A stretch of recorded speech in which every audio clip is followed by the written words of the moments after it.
Мы не знали, что это. We didn't know it was the PQ-17. Нам стояли, мы We were в stationed in нам дали Vajenga, команду идти and we на received an перерез order Тирпицу, to sail towards который вышел Tirpitz, якобы в море, who had allegedly и gone to sea and was sinking transport vessels щелкает one by one. транспорта. Идти So we were to head for навстречу Tirpitz Тирпицу и and дать fight ему her. бой.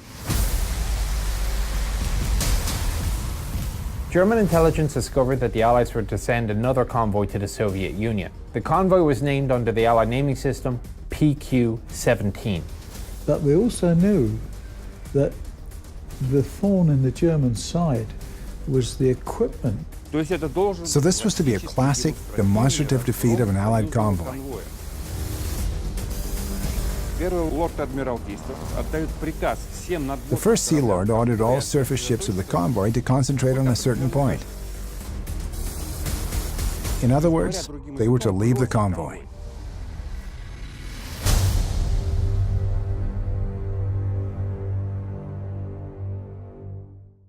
Идти навстречу To head for Tirpitz and fight her.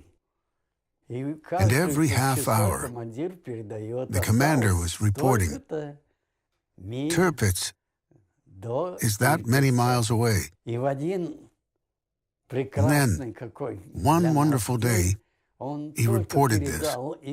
And then suddenly we were informed that Tirpitz had changed course and was heading back home. For the German battleship, further participation in the mission made no sense. It was too prodigal to send a battleship to chase and sink merchant ships one by one. Besides this, the German command realized that British warships had left the convoy to focus as many forces as possible on finding and destroying Tirpitz. The battleship had already been spotted by Allied reconnaissance aircraft, and the threat to the ship was real, because large forces of the British fleet were nearby. Unprotected and scattered, Convoy PQ-17 was to be finished off by German aviation and submarines. Now you can imagine how the sailors in the Allied vessels began to feel once they realized that they'd been left to fend for themselves, no longer able to rely on anybody else for protection. Worse, these were mainly slow, unarmed steamers with predominantly civilian crews. Now, certainly the sailors realized when they signed on that it was not going to be a picnic, but neither were they expecting the hell that was to follow.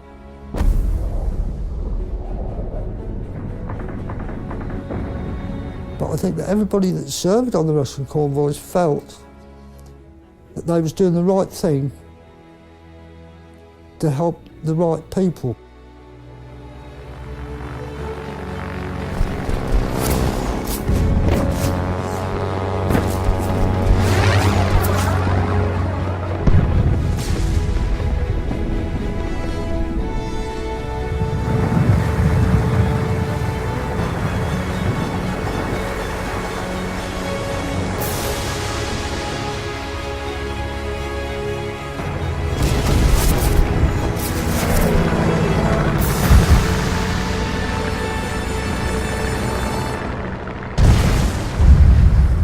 The destruction of PQ-17 began on the 5th of July 1942. The Germans were methodically searching the sea for the scattered ships and sinking them one by one.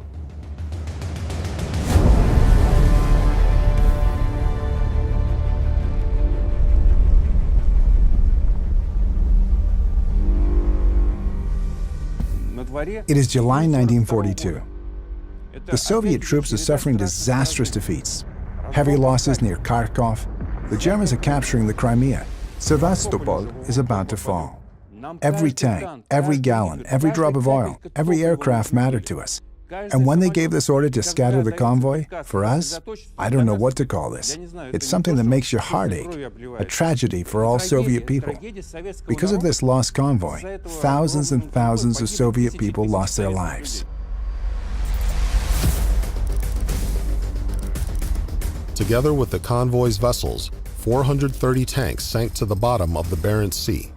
To put this into perspective, in July 1942, the Soviet army had about 400 tanks on the entire Stalingrad front. 210 aircraft lost together with PQ-17 accounted for 1/3 of the Red Army's air force that operated in July 1942 near Stalingrad. The Soviet Army didn't receive 3,350 cars, almost 1,000 more than the Stalingrad front had at its disposal. We were ordered to search for the transport vessels and escort them to Arkhangelsk, Molotovsk, and Murmansk. From July 9th through July 11th, 5 merchantmen and several escort ships from PQ-17 arrived in Arkhangelsk. Nobody wanted to believe that only 1/7 of the vessels survived. Everyone still had hope. Those who went on search missions hoped to find the survivors. The people floating in boats and on rafts, frozen and exhausted, hoped they would be found. And they were found, almost all of them. Over the following 2 weeks, another 6 vessels arrived at Arkhangelsk, both towed and on their own power. When convoy PQ-17 left port, it included 35 merchant ships. Only 11 of them reached Soviet shores. We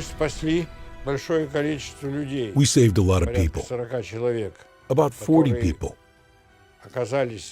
who were left at sea during the voyage of convoy PQ-17.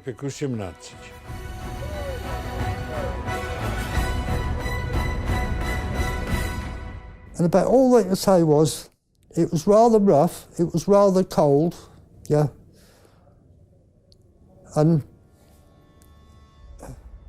we survived, yeah. But they never said much about it, yeah.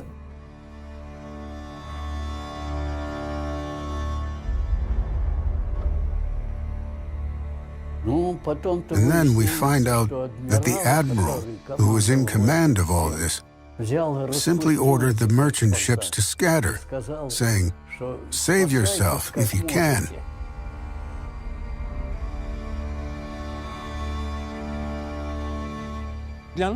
For us, it's hard to understand the behavior of the British, and we'll never understand it from a human point of view. But from their experience of fighting convoys, the British did everything quite logically. From the 17th century, the tactic was the following. If an enemy fleet shows up, you must focus on destroying it. As soon as the enemy fleet has been destroyed or forced to retreat, the ships will sail without any hindrances and with minimal losses. That's the logic behind convoy duty. This was precisely the thinking behind the British actions around PQ-17. A primary threat had put to sea, was vulnerable, and the British were going to gather their forces to destroy it. The tragic events of convoy PQ-17 demonstrated to the Allies that the enemy was smart, strong, and ruthless. Fighting them was difficult, so they should continue the war until the very end. Though the Admiralty's actions were subject to sharp criticism from Moscow, both Great Britain and the Soviet Union realized that they needed to join forces to defeat the enemy, and a lack of trust would only make the Allies weaker. In early September of '42, convoy PQ-18 set off. And this time before sending it, the Allies did some pretty thorough planning. They changed the convoy route, they changed port of departure, they upgraded the escort, they provided an aircraft carrier, HMS Avenger. Nevertheless, the convoy was still subjected to fierce attacks and lost 12 merchantmen. And worse, the White Sea Throat, the most dangerous part of the voyage, was still ahead.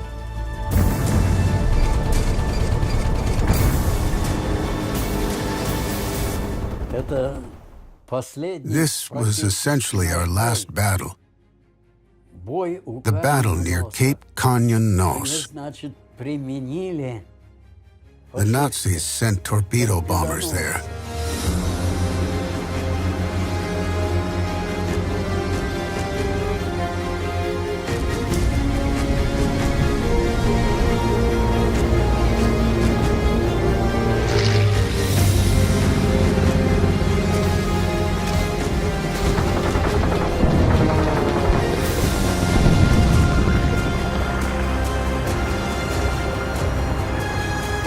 September 1942, the future of the entire northern supply route was decided by Convoy PQ-18. Convoys from Britain to the Soviet Union were labeled PQ. The return convoys had a reverse index, QP. On September 13th, when Convoy PQ-18 had traveled the majority of the way, Convoy QP-14 left Arkhangelsk. It included some of the surviving vessels from PQ-17. Now, they had been kept there for some time, pending information to find out what the future held in store, but finally had the opportunity to return home. Ordinarily, the return trip was much safer. The Germans preferred to concentrate their attacks on heavily loaded merchantmen going the other way, delivering supplies to the Soviet Union. However, on this occasion, the Germans decided that they were going to attack anything that they found. For the convoys coming from Russia to England, they never bothered with the merchant ships. They went for all cruisers. They were, from their point of view, they were doing the right thing, sort of thing, you know. The Allied convoys were simultaneously fighting off fierce enemy attacks in two Arctic regions. Convoy PQ-18, escorted by Soviet destroyers, was fighting its way through the White Sea throat to Arkhangelsk.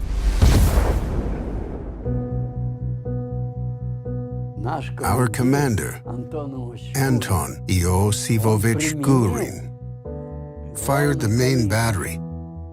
Since they were flying to us at a low altitude, we could fire at them effectively.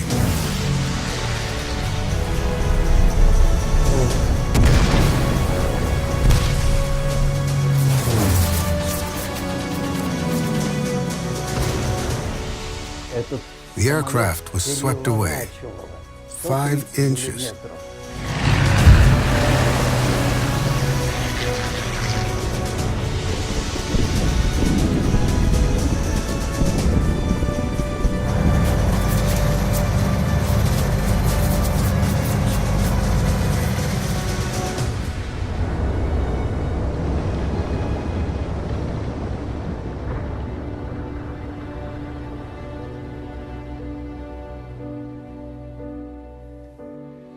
I don't want to lie. We shot down 2 or 3 aircraft in this battle.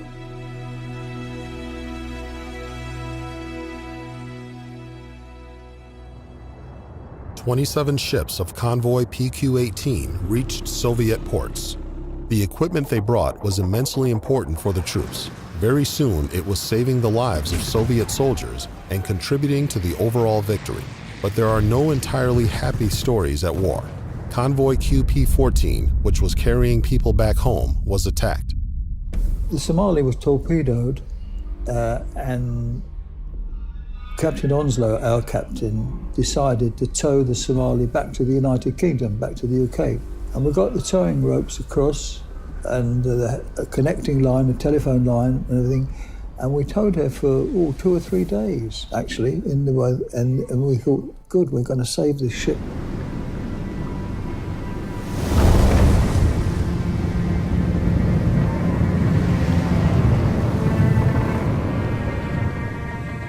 And then we hit a ferocious storm, and it was like so bad I couldn't describe it. It was one of the worst storms I'd ever experienced, with mountainous waves, 60 feet high, and the big rolling waves, and it was blowing a 60-mile-an-hour gale, and it was snowing. The visibility was absolutely horrendous. You couldn't describe it. And the tow rope parted, and the poor Somali, she broke her back, because she'd been torpedoed, you see. And she broke her back, and in our searchlights we could see the bows sticking up, and the stern, like a V, sticking out of the sea. We tried so hard to save as many of the crew as we could, and it was an awful experience. On the 22nd of September 1942, Convoy QP-14 made port. Besides a British destroyer, they also lost the American merchantman Silver Sword, which was a survivor of the PQ-17 run. You can only imagine the feeling of the personnel aboard, to include those who had lost their ships as well, they were passengers, when they were torpedoed a mere few days short of their objective.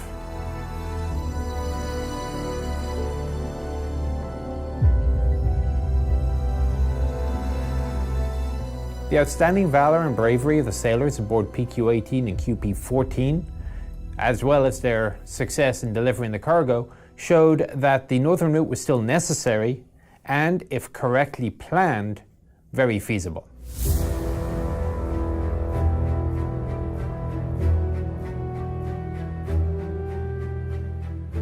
Throughout the rest of World War II, tragedies like that of PQ-17 were never repeated.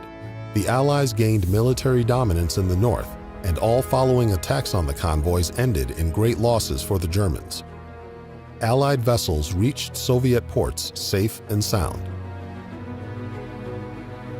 I went along to a couple of the sessions they had, giving the Ashkoff Medal to the Arctic Convoy veterans, and they felt so proud. Yeah.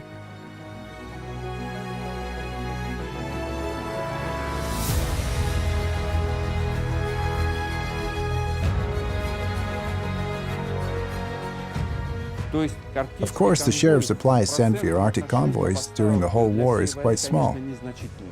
But their role was considerable, because they were carried out in the right place and on time. This has been a key strategic idea since Napoleon times.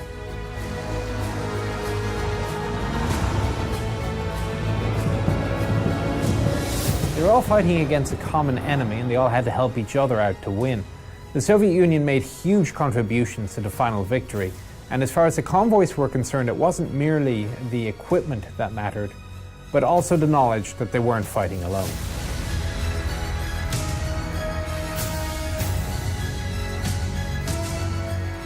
If we hadn't have done it,